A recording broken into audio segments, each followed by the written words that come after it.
સ્વાધ્યાય 1.1ની પાલાની 5મી રકમ એમાં ડી, એમાં રિલેશન સંબંધ આપ્યો છે XY ક્રમયુક્ત જોડ એવી મળે આરમાં કે X એ વાયની પત્ની છે. આ જે પ્રશ્ન છે એમાં આપણે ચેક કરવાનું છે સ્વવાચક સંમિત કે પરંપરિત છે કે નહીં. સૌથી પહેલાં તો અહીંયા જે સંબંધ આપ્યો છે એને સમજીએ તો આ જે આર સંબંધ છે એ પરનો સંબંધ છે. હવે એ કોણ હતું? તો મનુષ્યનો ગણ હતો. કોઈક એક નગરમાં રહેતા મનુષ્યનો ગણ એ છે, એટલે બધા મનુષ્ય લેવાના છે. આર એ મનુષ્યના ગણ ઉપર વ્યાખ્યાયિત છે અને માટે x belongs to A, x એમાંથી લેવાનો છે, મનુષ્ય છે. વાય પણ મનુષ્યના ગણ એમાંથી લેવાનો છે અને એક્સ એ વાયની પત્ની હોય તો એક્સ અને વાય જે પેર બને છે બિલોંગ્સ ટુ આર. આ આપણું જે સંબંધ આપ્યો છે એનું સમજણ છે એની. હવે આગળ જોઈએ આપણે સ્વવાચક છે કે નહીં. સ્વવાચક માટે જઈએ તો સ્વવાચક માટે દરેક ઘટક જેના ઉપર એ સંબંધ વ્યાખ્યાયિત હોય એમાં તો દરેક ઘટક, એટલે અહીંયા આપણે એને દરેક ઘટકને એક્સ તરીકે લઈશું. એક્સ બિલોંગ્સ ટુ એ, જેના ઉપર વ્યાખ્યાયિત છે એના ઉપર, અને એક્સ એ એક્સની પત્ની ના હોઈ શકે. જો આ પેર જે છે એ ક્યારે આરમાં હોય કે X belongs to A, Y belongs to A હોવો જોઈએ અને એક્સ એ વાયની પત્ની હોવી જોઈએ, તો જ આ થાય. હવે સ્વવાચકમાં કઈ પેર આરમાં જોઈએ? એક્સ જોઈએ. તો અહીંયા એક્સ એ એક્સની પત્ની ના હોઈ શકે, માટે X pair is not equal to R અને માટે સ્વવાચક નહીં બને. આ સંબંધ સ્વવાચક નથી. હવે સંમિત માટે સંમિતની ફોર્મ્યુલા શું છે? તો કોઈ ધારો કે XY પેર આરમાં હોય તો YX પેર પર આરમાં હોવી જોઈએ અને એનું અહીંયા ક્લ્યુ આપ્યું છે કે XY પેર કેવી? તો એક્સ એ વાયની પત્ની હોય તેવી. તો અહીંયા આપણે ધારી લઈશું કે ધારો કે એક્સ અને વાય બિલોંગ્સ ટુ આર, મતલબ આનો મતલબ શું થયો? એક્સ એ વાયની પત્ની છે, બરાબર? એ આપણને આપેલું જ છે. હવે આનું રિવર્સ જોવાનું કે વાય એ એક્સની પત્ની છે? ના હોઈ શકે, પણ વાય એ એક્સની પત્ની નથી, માટે રિવર્સ પેર વાય અને X not belongs to R અને માટે સંમિત સંબંધ નથી. હવે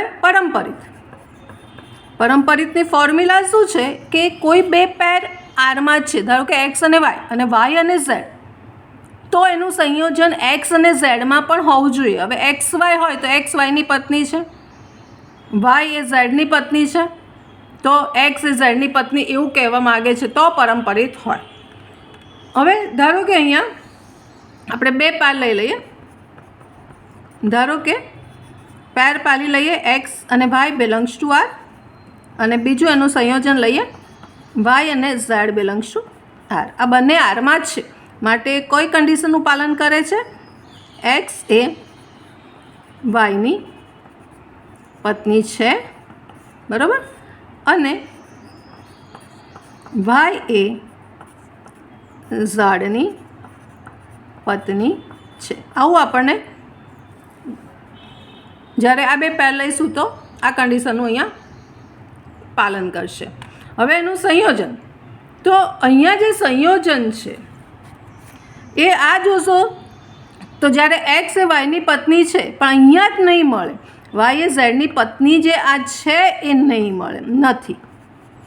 એટલે આ એક જ પેર છે, એની આગળ આ પોસિબલ જ નથી, આ પેર પોસિબલ જ નથી, ખાલી આ જ છે. એટલે આગળ કશું જ વિચારવાનું નથી, એનું સંયોજન કશું વિચારવા નથી. માટે અહીંયા આટલું જ આવશે. માટે આ સંયોજન વિચારવાનું જ નથી, બને જ નહીં. માટે આ સંયોજન ના બને જ નહીં. પછી આગળ તો ત્રીજી પારનું તો વિચારવાનું જ નથી. હવે અહીંયા નથી બનતું, મતલબ આ પરંપરિત છે. ખાલી એક જ પેર છે, માટે પરંપરિત છે. આ સંબંધ કેવો છે? એ પરંપરિત મળશે જ. સ્વાધ્યાય 1.1ની પહેલી રકમમાં પાંચમી રકમનો ઈ. આ ઈમાં સંબંધ આર એવો આપ્યો છે કે XY ક્રમયુક્ત પેર એવી છે કે X એ Yનો પિતા છે. તો આપણે આરને સમજીએ તો આર એ પર આધારિત છે, અથવા તો એ પરનો સંબંધ છે. અને એ કોણ છે? કે કોઈ નગરમાં વસતા મનુષ્યનો ગણ છે. હવે માટે X બિલોંગ્સ ટુ એમાંથી લેવાનું છે, મનુષ્યના ગણમાંથી.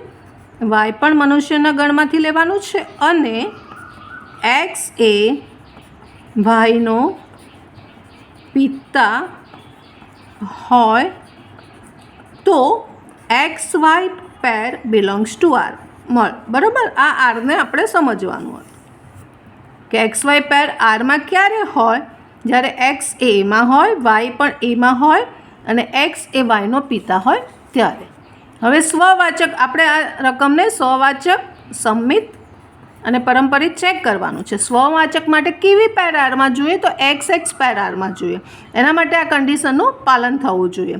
પણ અહીંયા જે આપણે ઘટક લઈશું કે દરેક X બિલોંગ્સ ટુ, કારણ કે સિંગલ ઘટક છે એ એમાં, જેમાં પણ આ સંબંધ વ્યાખ્યાયિત હોય એમાં આ ઘટક એક લેવાનો છે સ્વવાચક માટે. દરેક ઘટક A belongs to X belongs to A માટે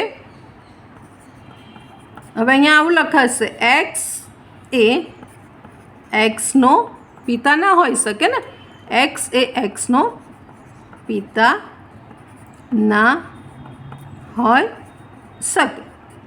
માટે XX pair not belongs to R. માટે સ્વવાચક નથી. બરાબર, સ્વવાચક નથી. હવે પરંપરિત એ સંમિતમાં શું હશે?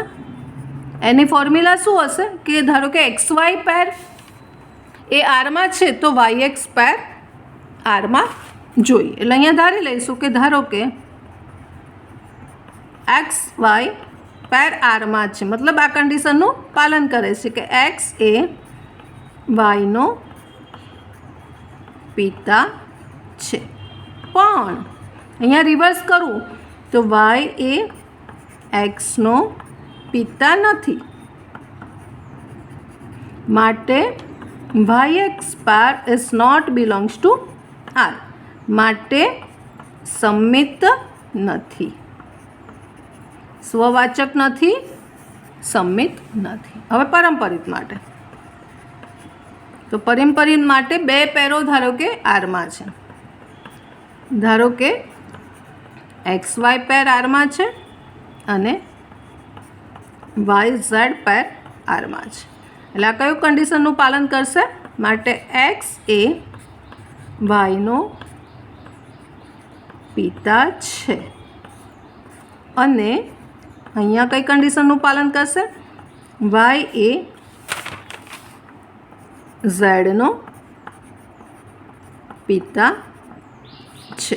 એટલે X એ Yનો પિતા છે અને Y એ Zનો પિતા છે. બને આ શક્ય થશે. પણ X એ Zનો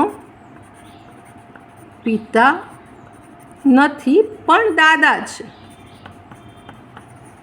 પિતા નથી મતલબ X આપણી જે કન્ડિશન પાલન નથી થતું, એટલે X Z not belongs to R. એટલે અહીંયા બે જોડ બને છે અંદર આરમાં, પણ એનું સંયોજનવાળી ત્રીજી જોડ નથી બનતી, શક્ય નથી. માટે પરંપરિત નથી. ખાલી એક જોડ હોય ને તો પરંપરિત બને કે આગળનું સંયોજન બાકીનું છે જ નહીં, પણ અહીંયા બે જોડ બને છે, એક નથી બનતી.